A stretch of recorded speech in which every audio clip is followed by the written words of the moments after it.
So let's talk about the ETF and what's happening here.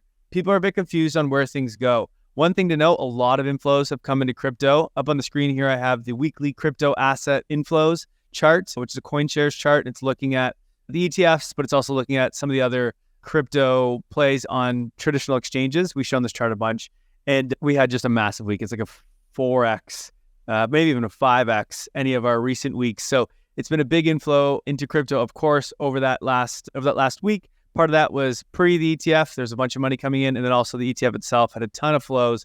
Of course, we've had up over hundreds of millions, actually 1.81 billion last week. So overall, a really good week for flows into the asset class. We've also had people selling things like the Grayscale Bitcoin ETF.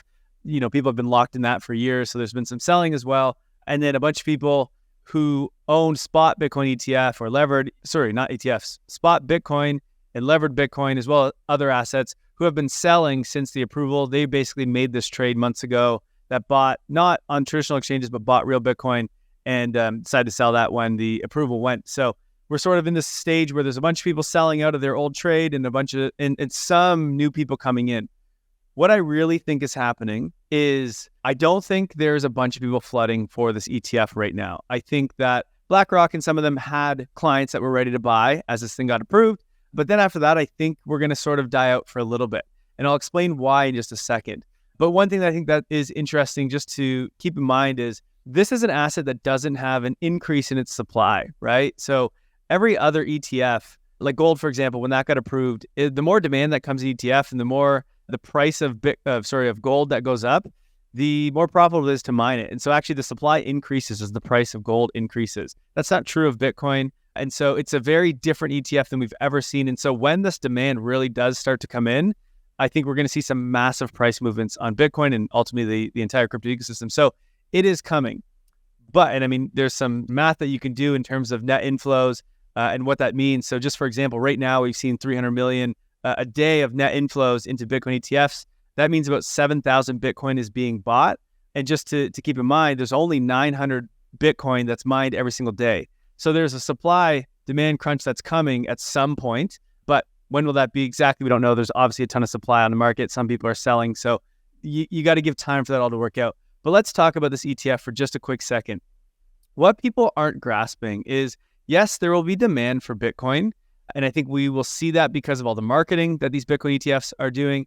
And then also you have all these financial advisors that work at BlackRock and all these other companies that will go to their clients, other financial advisors that work for banks, that work for private companies, et cetera, that will go and they'll shill this Bitcoin ETF because they can make money off of it.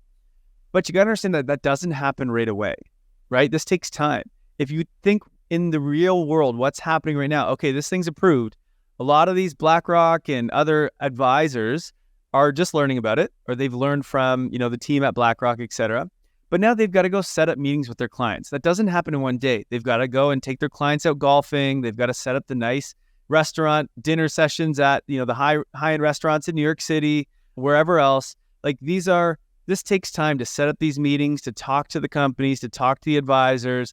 And so it's weeks to months where the demand will start to come in. It's not a daily thing, right? This isn't an immediate thing. You got to forget the bull case euphoria you have in your head and think, oh, actually in reality, people got to go learn about this stuff. They've got to go talk to their clients. And that takes time to set up those meetings, especially around the new year. And so I think this is a months thing before we start to see the real demand come in.